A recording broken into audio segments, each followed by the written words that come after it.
Smith విగిల్స్వర్త్ అనే దైవజనుడు London ప్రాంతంలో పరిచయ నిమిత్తమై, సేవ నిమిత్తమై ఆ పట్టణంలోనికి వెళ్ళడం జరిగింది. ఒక వ్యక్తి చాలా దుఃఖముతో, చాలా బాధతో తనకున్నటువంటి సమస్యను ఆ దైవజనుడికి లెటర్ రూపంలో రాసి ఆ దైవజనుడికి పంపించాడు. ఆ దైవజనుడి దగ్గరికి ఆ లెటర్ వచ్చింది. ఆ లెటర్ని ఆయన తీసి చదువుతుండగా ఆ లెటర్లో ఈ విధముగా వ్రాయబడి ఉన్నది: అయ్యా, నేను చాలా పేరు ప్రఖ్యాతులు కలిగినటువంటి వ్యక్తిని, చాలా డబ్బు, చాలా హోదా ఉన్నటువంటి వ్యక్తిని. కానీ ఏం ప్రయోజనం? నా కుమార్తెకు ఒక వ్యాధి వచ్చింది. నా డబ్బులు చాలా ఖర్చు పెట్టాను, చాలా మంచి మంచి వైద్యుల దగ్గరికి, డాక్టర్స్ దగ్గరికి తీసుకొని వెళ్ళాను. కానీ ఏ ప్రయోజనమో, ఏ ఉపయోగం లేకోకుండా పోయింది. ఇప్పుడు చివరికి నా కుమార్తె చావు బ్రతుకులతో కొట్టుమిట్లాడుతుంది, ఆఖరి ఊపిరితో ఉంది.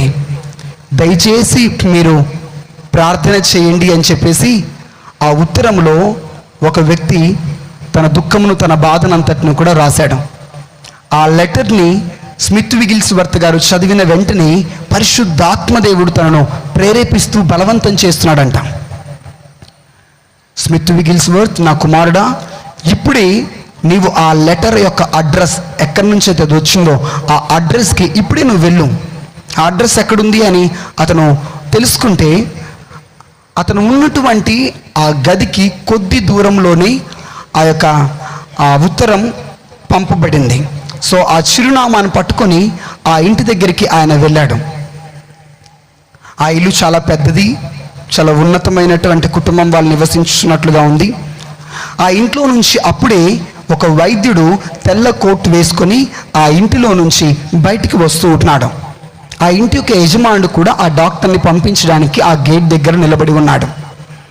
ఆయన్ని చూచి స్మిత్ విగిల్స్వర్త్ గారు అన్నారు: అయ్యా, ఈ కుటుంబం నుంచి, ఈ ఇంటి నుంచి, ఈ అడ్రస్ నుంచి నాకు ఒక ఉత్తరం వచ్చింది ప్రార్థన చేయమని. సో దేవుని ఆత్మచేత ప్రేరేపింపబడిన వాడనై నేను ఈ ఇంటిలో ప్రార్థన చేయడానికి ఈ స్థలంలోనికి పంపబడ్డాను.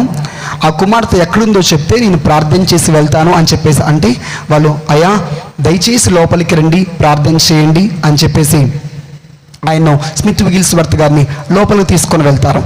ఆయన ఆ ఇంట్లోనికి ప్రవేశించిన వెంటనే ఆ యొక్క హాల్లో ఉన్నటువంటి వాతావరణం అంతా కూడా దుఃఖముతో, వేదనతో, కన్నీళ్లతో నింపబడినట్లుగా ఆయన గుర్తించగలిగాడు. ఆ కుటుంబంలో చాలామంది ఉన్నారు. వాళ్ళందరూ కూడా వారి యొక్క కుటుంబంలో ఒక ప్రియమైనటువంటి వ్యక్తిని కోల్పోతున్నాం, పోగొట్టుకుంటున్నాం అటువంటి దుఃఖంలో, బాధలో ఉండి అప్పుడే వెళ్తున్నటువంటి డాక్టర్ వెళ్తూ వెళ్తూ ఒక వార్తను చెప్పాడు: ఆమె కొన్ని నిమిషాల్లోనే ఆ పాప చనిపోతుంది, కొన్ని నిమిషాల్లోనే ఆ పాప చనిపోబోతుంది అని చెప్పి వెళ్ళిపోయాడు. మేమేం చేయలేమని చెప్పేసి ఆయన వెళ్ళిపోయాడు. సో ఆ మాటను పట్టుకొని ఆ ఇంట్లో కొంతమంది గట్టిగా ఏడుస్తున్నారు, కొంతమంది మౌనంగా విచారముతో కూడినటువంటి హృదయముతో, కొంతమంది దుఃఖముఖమును కలిగి కన్నీళ్ళు కొంతమంది కళ్ళల్లోంచి చెంపల మీదుగా కారిపోతున్నాయి. కొంతమంది ఏమో చాలా విచారముతో, దుఃఖముతో కూలబడిపోయినట్లుగా కూర్చొని ఉన్నారు. స్మిత్ విగిల్స్వర్త్ గారు ఆ కుటుంబంలో ఉన్నటువంటి ఆ పెద్ద నా యజమాని చూసి అన్నాడు: ఆ పాప ఎక్కడుంది? ఆ పాప ఉన్న స్థలంలోకి నన్ను తీసుకొని వెళ్ళండి అని చెప్పేసి అడిగిన వెంటనే వాళ్ళు ఆ ఇంట్లో ఉన్నటువంటి వాళ్ళందరూ కూడా ఆ దైవజనులను ఆ పాప ఉన్నటువంటి మొదటి అంతస్తు, ఆ మెట్లెక్కించి ఆ మొదటి అంతస్తు గదిలోనికి తీసుకొని వెళ్ళారు. ఆ పాపను ఆ దైవజనుడు చూసినప్పుడు ఆ దైవజనుడు కనబడుతుంది, ఆ పాప ఒక చాప మీద పడుకోబెట్టబడి ఉన్నది. ఆమె శరీరం మీద ఆమె ఒక యవ్వన వయసురాలి, ఆమె శరీరం మీద ఒక బట్ట కప్పబడి ఉంటుంది. ఆమె ఏ విధంగా ఊపిరి పీలుస్తుందా అంటే చాలా కష్టముగా ఊపిరి తీసుకొని చాలా కష్టంగా ఊపిరి వదులుతుంది. ఆ ఊపిరి ఎప్పుడు వదిలిపెడుతుందో తెలియనటువంటి పరిస్థితుల్లో ఆ పాప ఆఖరి ఊపిరి తీసుకుంటున్నట్లుగా కనబడింది. అదంతా కూడా చాలా దుఃఖము, చాలా వేదనతో ఉంది. ఆ కుటుంబ సభ్యులు ఇక ఆ పాపను చూడడానికి ఆ పైకి వచ్చి ఇంకా బిగ్గరగా ఏడుస్తున్నారు. అప్పుడు స్మిత్ విగిల్స్వర్త్ గారు అన్నారు: నాతో కలిసి ప్రార్థన చేయడానికి మీలో ఎవరైనా ఈ గదిలోనికి నాతో పాటు వస్తారా అని చెప్పేసి అంటే ఆ దైవజనుడికి వాళ్ళెవరూ కూడా బదులుగా మాట్లాడలేదు, సమాధానం ఇవ్వలేదు. కారణం వారందరూ కూడా దుఃఖంలోనే ఉన్నారు, బాధలోనే ఉన్నారు. ఇప్పుడు మేము ఏం ప్రార్థన చేస్తాం, ఇప్పుడు ఏం ప్రార్థన చేయలేం, ఏ విధంగా కూడా దేవుడిని వేడుకోలేం అన్నట్లుగా వాళ్ళు దుఃఖంతో ఏడుస్తూనే ఉన్నారు. అప్పుడు స్మిత్ విగిల్స్వర్త్ గారు అన్నారు, నేనొక్కరిని లోపలికి వెళ్ళి పాప కోసం ప్రార్థన చేస్తాను, దయచేసి మీరు కిందికి వెళ్ళి కూర్చోండి అని చెప్పేసి ఆ దైవజనుడు ఆ కుటుంబంలో ఉన్నటువంటి వారికి చెప్పాడు. అప్పుడు వాళ్ళు తిరిగి బదులిస్తున్నారు, లేదు లేదు, మేము కూడా లోపలికి వచ్చి మీరు ప్రార్థిస్తుండగా మా పాపను చూస్తూ ఉంటామన్నారు. కుదరదు, మీరు కిందికి వెళ్ళి మీరు కూర్చోండి, నేను ఒక్కరినే లోపలికి వెళ్ళి ప్రార్థన చేస్తాను అని చెప్పాడు. మరలా వాళ్ళు చెప్పారు, అయ్యా డాక్టర్ ఇప్పుడే చెప్పాడు కొద్ది నిమిషాలలో మా పాప చనిపోతుంది అని చెప్పేసి, చనిపోతున్న మా పాపనైనా మా కళ్ళతో మేము చూసుకోకూడదా, దయచేసి మా పాపని మేము వదిలిపెట్టి వెళ్ళండి, మా పాపను చూస్తూ ఉంటాం, మీరు ప్రార్థన చేయండి అని చెప్పేసి చెప్పాడు.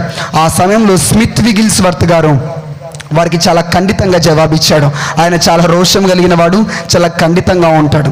ఆయన సెన్సిటివ్గా మృదువుగా ఉండే వ్యక్తి కాదు. ఆయన ఖండితంగా చెప్పాడు, మీ పాప చనిపోతుంది అని మీరు ఆల్రెడీ నమ్మినట్లయితే, ఊపిరి వదిలిపెట్టే చూడాలి అని అనుకుంటున్నట్లయితే సరే చూస్తూ ఉండండి, మరి నమ్మేందుకు మీరు పిలిచారు, నేను వెళ్ళిపోతానని చెప్పేసి ఆయన మెట్లు దిగి వెళ్ళిపోతూ ఉన్నాడంట. ఆ సమయంలో ఆ ఇంటి యజమానుడు వెళ్ళి ఆ దైవజనుడి చేయి పట్టుకొని, లేదు లేదయ్యా, దయచేసి మేమందరం కూడా కిందికి వెళ్ళిపోతాం, మీరు ప్రార్థన చేయండి అన్నప్పుడు ఆ దైవజనుడు ఒప్పుకొని అన్నాడంట, నేను ప్రార్థన చేస్తుంటే మీరందరూ కూడా ఏడుస్తూ ఉంటే నా ప్రార్థనకు మీ దుఃఖము, మీ కన్నీళ్ళు, మీ మాటలన్నీ కూడా ఆటంకంగా ఉంటాయి.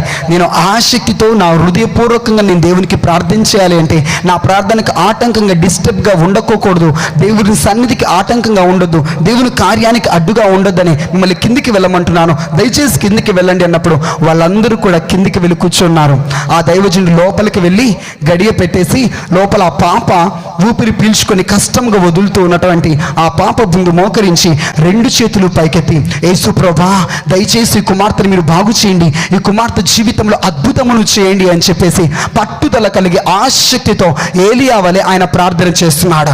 ఈ పాప ఇప్పుడే అద్భుతమైన రీతిలో తిరిగి లెగాలి, స్వస్థపరచబడాలి, అద్భుతము జరగాలి అని ఆసక్తితో ప్రార్థన చేస్తున్నాడు. నేను చెప్తున్నాను కదా, ఆసక్తితో ప్రార్థన చేయడము అనగా ఇప్పుడే ప్రభువా మీరు కదిలి కార్యమును చేయండి అని అడగడం, పూర్తి విశ్వాసముతో, పూర్తి నమ్మికతో, పూర్తి పట్టుదల కలిగి, ఏ విధంగా కూడా తర్వాత జరిగితే జరుగుతుందిలే, తర్వాత దేవుడు బాగు చేస్తాలే, ఇప్పుడైతే నేను ప్రే చేసి వెళ్ళిపోతాను అన్నటువంటి ప్రార్థన కాదు. ఒక ట్రైల్ వేద్దాం, ఒక ప్రయత్నిస్తాం, బాగైతే బాగవుతుంది అన్న ప్రార్థన కాదు ఆయన చేస్తున్నది.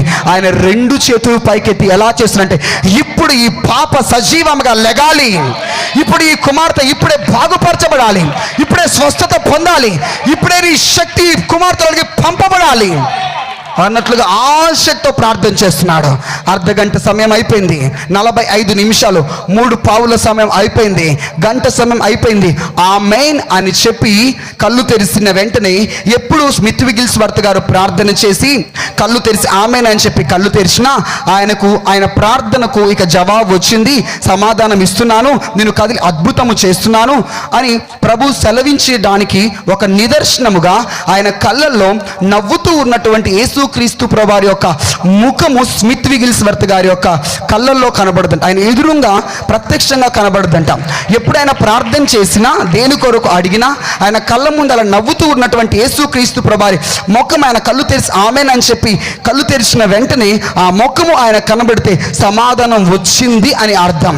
సో ఆమేన్ అని గంటసేపు ప్రార్థన చేశాడు, ఆ పాప కోసం లేచి కళ్ళు తెరిచాడు. కానీ ఆయన కళ్ళ ముందు ఏ విధంగా కూడా నవ్వుతూ ఉన్నటువంటి యేసుక్రీస్తు ప్రభువారి యొక్క ముఖము ఆయన ప్రార్థనకు సమాధానంగా ఇక జవాబు వచ్చింది అన్నట్లుగా, ఆన్సర్ వచ్చింది అన్నట్లుగా ఏది కూడా ఆయన కనబడడం లేదు. అంతా విచారము, అంతా నెమ్మది లేకోకుండా ఆయన హృదయంలో ఇంకా గలిబిలిగా ఉంది.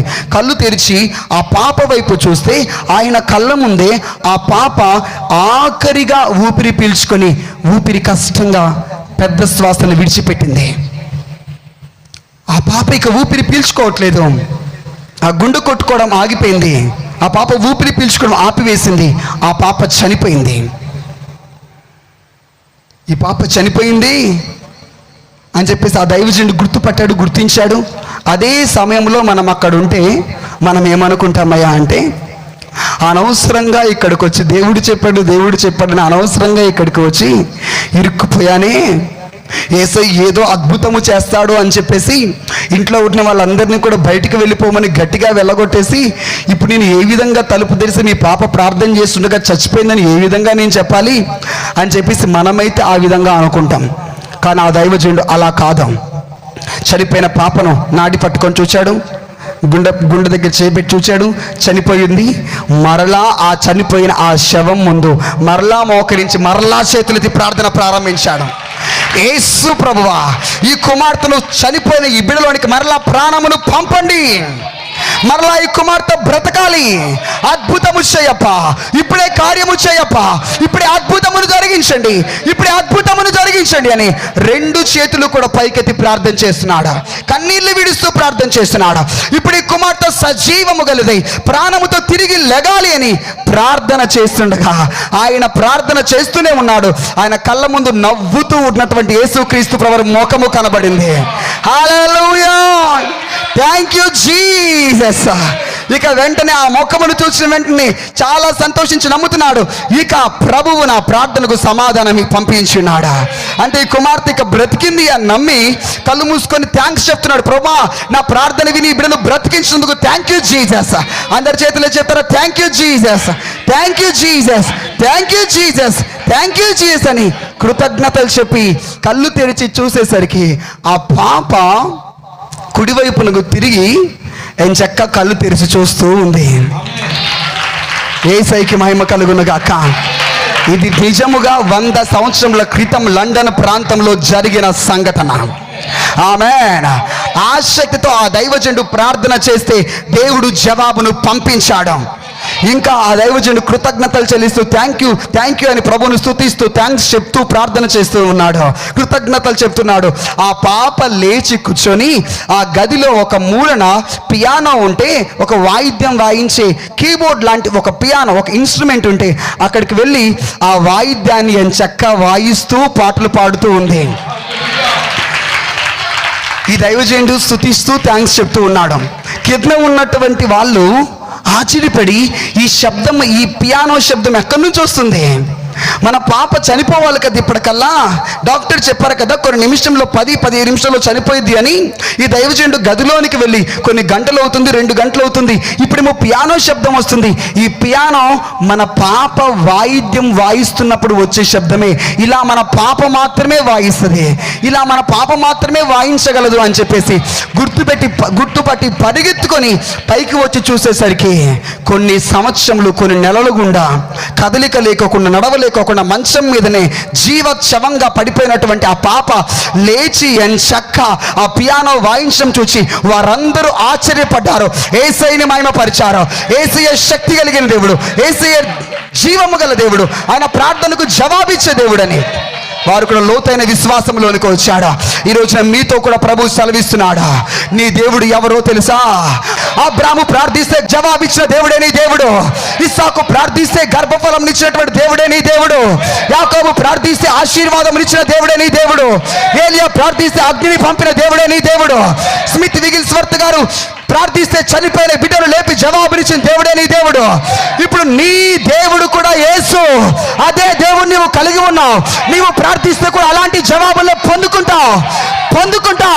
ఇప్పుడు మీరు ఏదైతే ప్రార్థిస్తున్నారో, ఇప్పుడు మీరు ఏదైతే అడుగుతున్నారో ఆసక్తి కలిగి ఇప్పుడు చేయి ప్రభా, ఇప్పుడు జరిగించు ప్రభా, ఇప్పుడు అది జరగాలి అని మీరు పట్టుదల కలిగి అడుగుతుండగా ఇప్పుడే కార్యములు జరగబోతున్నాయి, ఇప్పుడే రోగములు బాగుపడబోతున్నాయి, ఇప్పుడే అద్భుతములు జరగబోతున్నాయి, కార్యములు యేసు నామములో జరుగుతున్నాయి.